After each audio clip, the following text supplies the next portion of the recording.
Salut, c'est Trigger. Bon, aujourd'hui, je pars en vacances, donc petite vidéo, j'aurai pas le temps de faire du montage, donc ça va être un petit peu à l'arrache, mais j'espère qu'elle vous nourrira quand même. Mort de rire, c'est quoi la prochaine étape? À chaque fois que vous voyez cette forme de sarcasme, vous pouvez être sûr que la personne passe à côté de ce qui se passe. Donc on va analyser aujourd'hui à côté de quoi Marguerite Stern passe en se moquant de cette vidéo. Que j'ai ton consentement pour te toucher, établir un contact physique avec toi. Tu as totalement mon consentement pour me toucher et je t'invite à le faire. Et est-ce que j'ai ton consentement pour te toucher? Consentement. J'avais envie de savoir si tu m'autorisais à t'embrasser. Ça te comprend pour moi. Je suis devant toi. Bien, c'est ok. Qu'est-ce que vous en pensez, vous? Est-ce que vous trouvez ça ridicule de demander le consentement avant un contact physique ou avant d'embrasser une personne? Parce que c'est de ça que Marguerite se moque dans ce tweet. Mort de rire, c'est quoi la prochaine étape? Remplir des formulaires CERFA avant chaque rapport sexuel. On a aussi Thaïs Descuffon qui dit mort de rire, le mec pense marquer des points alors que plus il insiste pour qu'elle exprime son consentement, plus elle se détache de lui. Et tous les commentaires comme ça se moquent un peu. Cette société part en couille, c'est tellement romantique tout ça. On a Sébastien Cohn qui nous dit quel intérêt de demander ce consentement qui n'a pas de valeur puisqu'il faut de toute façon arrêter dès que la partenaire exprime un refus de continuer. On a Chiara qui dit chez moi il n'y a pas de consentement, touche-moi direct. Alors est-ce que Chiara par hasard est une prostituée? On dirait que oui, elle a un OnlyFans ou un mime.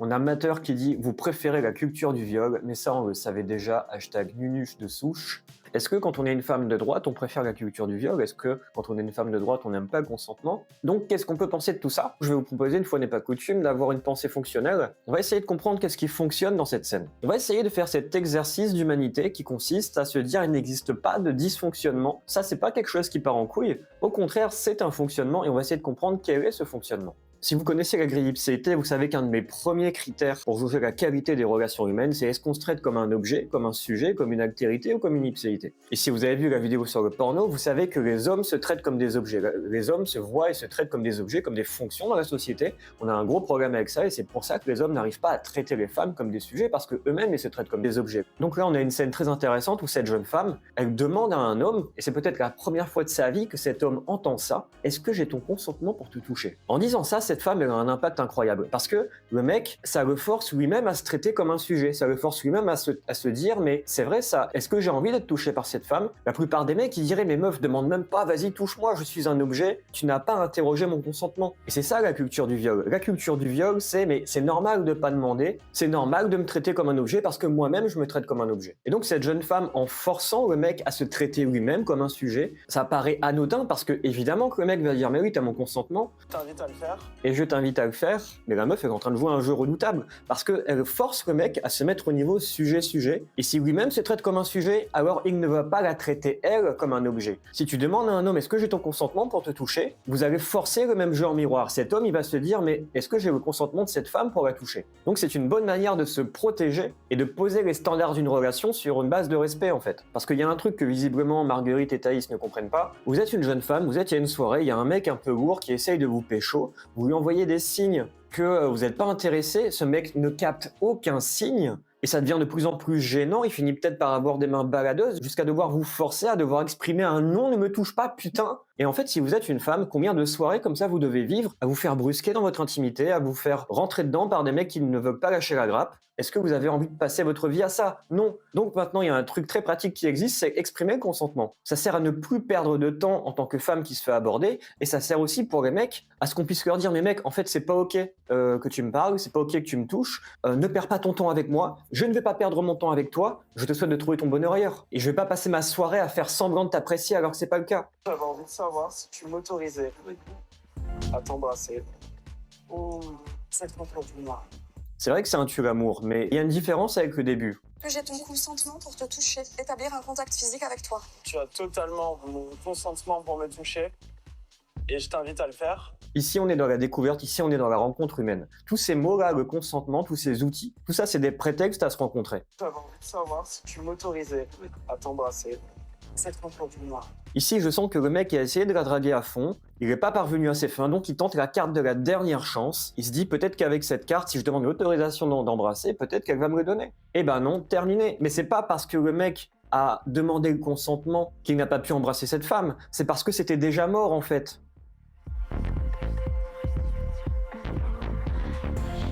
Et cette histoire de consentement, ça permet à la nana de dire non de manière safe. Ça la sécurise dans le fait de dire non à un homme. Elle n'a pas peur de se faire lapider en fait. Et parce qu'elle n'a pas peur de se faire lapider, elle peut se promener en maillot de bain. Les femmes peuvent être sexy, elles peuvent porter des jupes. C'est ça le respect du consentement, c'est un monde où les femmes ont le droit de porter des jupes. Alors moi je ne sais pas dans quel monde vous voulez vivre, Marguerite et Thaïs, mais au bout d'un moment il faut être cohérente. Si vous revendiquez le droit de porter des jupes dans un environnement safe, il faut valoriser le consentement. Pourquoi est-ce que vous ne valorisez pas ce genre d'approche? Pourquoi est-ce que vous vous moquez de ce mec sur sa défaite amoureuse, plutôt que de lui dire mec, respect, c'est triste que tu t'es pris un vent, mais c'est respectable que tu t'es traité comme un sujet et que tu aies traité cette femme comme un sujet. Et c'est terrible parce que la Thaïs là, c'est une nana qui a été dans Touche pas à mon poste raconter comment elle s'était fait agresser sexuellement. Donc visiblement, quand on respecte pas son consentement, elle aime pas trop ça. Qu'est-ce que c'est que ce double discours en fait? Bon, c'est les femmes, elles ont souvent un double discours. Moi, je vais m'adresser aux hommes qui m'écoutent là. Je vous invite à prendre le bon côté de cette vidéo. Cette vidéo, elle dit quelque chose d'important. Elle dit que la société, elle évolue dans ce sens-là.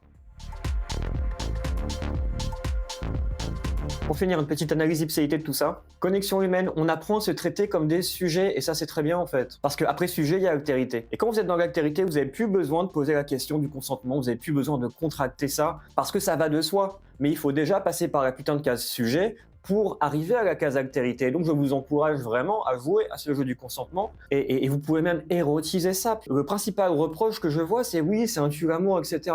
Mais vous pouvez absolument tout érotiser dans la vie. Est-ce que j'ai ton consentement pour te courir après? Et si je t'attrape, je te mords les fesses? Est-ce que j'ai ton consentement pour t'inviter au resto, pour t'inviter à l'hôtel et te baiser toute la nuit? Est-ce que j'ai ton consentement pour faire pipi sous la douche?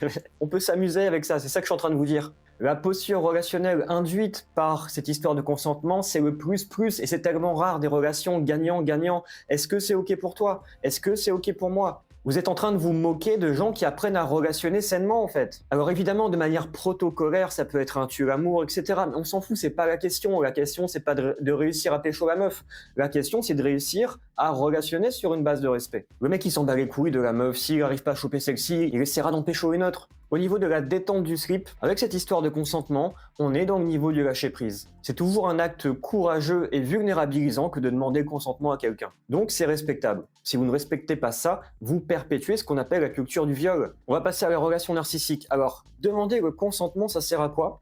Vous voyez ici, en bleu, c'est l'axe masculin. En rose, c'est l'axe féminin. La partie supérieure, c'est la partie dominant. Et la partie inférieure, c'est la partie de soumission. C'est un schéma que j'ai créé pour étudier les perversions narcissiques. Il en existe 4 types. L'homme bête et sa femme objet. C'est une domination forte de l'homme sur la femme qui la prend comme un objet et on s'en fout du consentement. Ensuite, il y a la domination masculine douce, l'artiste et sa muse. De l'autre côté, ça s'inverse. On arrive à une domination féminine avec la princesse et son daddy et une domination féminine forte avec la sorcière et son homme pantin. Le consentement, ça se trouve où sur ce schéma? Ça se trouve tout au centre, quand personne ne domine personne. C'est ici que se trouve le couple égalitaire. Et vous savez quoi? Le couple égalitaire, je l'ai jamais vu dans ma vie, je l'ai jamais croisé. Moi, je l'ai jamais connu. C'est même pas un objectif que j'ai dans ma vie. Mais pour autant, ça peut être intéressant parfois, avec des protocoles comme le consentement, que de s'offrir un petit moment où on n'essaye plus de dominer la personne, où on n'essaye plus de se soumettre à quelqu'un. On se réapproprie notre pouvoir de dire oui, notre pouvoir de dire non. Ça peut être intéressant parfois pour remettre les choses à plat. Après, je vous encourage pas à rester là-dedans très longtemps parce que effectivement, ça peut être un tue-l'amour. C'est pour ça que j'ai jamais croisé de couple qui était dans des relations parfaitement égalitaires,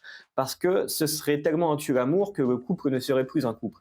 C'est comme la danse, il y a toujours une personne qui guide et une personne qui suit. Donc évidemment que c'est une utopie, donc évidemment que c'est moquable, mais pour autant ça vaut le coup d'expérimenter ça, ça vaut le coup de passer par là. Quel meilleur cadeau vous pouvez faire à un être humain que de lui donner le pouvoir de vous dire oui ou non? Qui est contre ça en fait? Pour finir sur la spirale des valeurs, il faut savoir que les valeurs humaines évoluent un peu comme un oignon avec des nouvelles couches d'oignons qui apparaissent au fur et à mesure. Et le consentement, c'est une valeur moderne qui n'existait pas auparavant. Le consentement, c'est un truc qui dit tu vas calmer ta puissance. Évidemment, si tu veux, tu peux tuer des gens, tu peux violer des gens. Dans ce cas-là, tu veux vivre dans un pays dans lequel les femmes se couvrent pour éviter d'avoir à se faire prendre comme des objets. Et c'est respectable, tu peux aller vivre dans ce genre de pays, il n'y a pas de souci. Par contre, il y a d'autres gens qui commencent à transitionner dans un monde qui combine 3 niveaux de valeurs. Un monde dans lequel c'est terminé d'avoir un sourire de façade avec les gros lourds qui te draguent en soirée parce que t'as peur de les vexer et que les mecs deviennent violents et hystériques. Si les femmes mentent aux hommes, c'est parce que les hommes sont hystériques.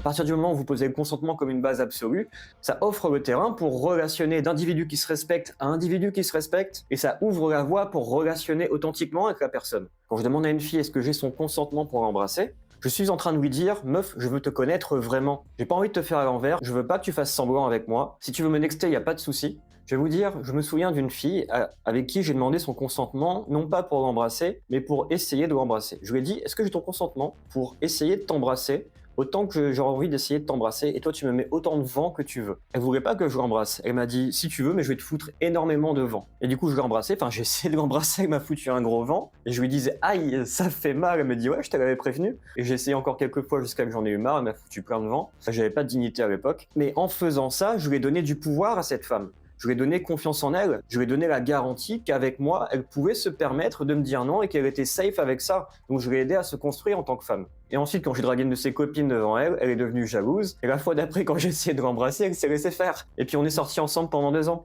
Donc vraiment, cette histoire de consentement, ça ne vous empêche pas de relationner avec les femmes. Le but du consentement, c'est au contraire de mieux relationner, de relationner vraiment avec la personne, en la sécurisant si elle vous dit oui, en la sécurisant si elle vous dit non, en la sécurisant sur le fait que c'est ok de jouer. Prenez ça comme un jeu en fait, parce que je vois beaucoup de réactions sur Twitter, là, les gens, ouais, faut signer un formulaire CFA.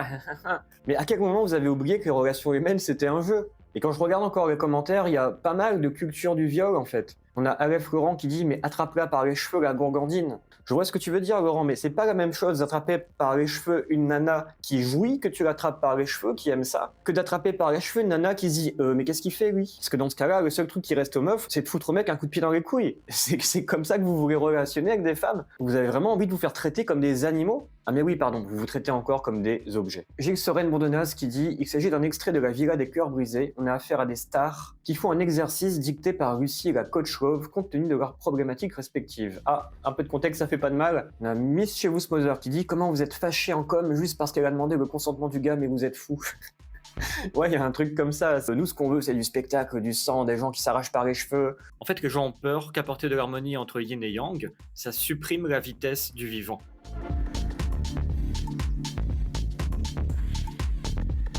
Eh bien, c'est OK avec... Alors oui, je vais revenir là-dessus parce que je vous disais que ce genre d'histoire, ça permettait d'avoir des relations authentiques. Et là, c'est vrai que le mec, quand il disait « et c'est OK », ça se voit qu'il porte encore un masque social.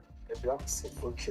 En fait, c'est des jeunes qui apprennent les bases de la communication non toxique. Donc, il y a certainement une coach Love qui leur a dit « c'est OK de recevoir un non ». C'est pour ça que le mec répète ça un peu comme un robot avec un jeu d'acteur dépité. Si on veut aller jusqu'au bout de ce processus d'authenticité, le mec aurait pu dire « c'est OK, ça me fait très très mal ». Et en même temps, des meufs comme toi, il y en a plein. Donc aujourd'hui, je vais pleurer et demain, je t'aurai oublié. Est-ce que c'est OK pour toi qu'aujourd'hui, je pleure et que demain, je t'oublie? Et là, la meuf en face, peut-être que ça l'aurait réveillé en mode « ah ouais, si je t'ai pas maintenant, je vais vraiment te perdre en fait ». Et c'est parce que le mec n'a pas été jusqu'au bout qu'on peut trouver ça ridicule. C'est comme si on venait d'un monde où on se respectait pas, on va vers un monde de respect du consentement pour arriver dans le monde de la relation authentique et de la rencontre humaine. Dans cet extrait, on est resté coincé ici, on n'a pas vu à quel point ça pouvait être profitable. On est resté au niveau diplomatique, on n'est pas arrivé au niveau de la relation, et du coup les gens restent sur leur faim, ils comprennent pas à quoi ça sert, ils en reviennent à une culture du viol. Si vous voulez en savoir plus sur cette spirale des valeurs et comment une relation amoureuse évolue aujourd'hui, j'ai créé une formation dédiée, le lien est en description. En comprenant l'évolution des valeurs humaines, vous allez comprendre quels sont les vrais bails derrière ces enjeux modernes, et vous n'allez plus être dans le déni de réalité comme cette chère Marguerite et comme cette chère Thaïs, parce que ça, c'est des personnes qui ne comprennent pas ce qui se passe, qui ne comprennent pas la réalité de leur époque. Donc pour embrasser le consentement plutôt que de chier dessus, je vous propose la formation Spirale avec le code promo STERN. C'est terminé pour la pub, c'était Trigger, je vous dis à bientôt, je pars 2 semaines en vacances à La Réunion. Si vous aimez mon travail, n'hésitez pas à vous abonner, je vous dis à bientôt pour une prochaine vidéo.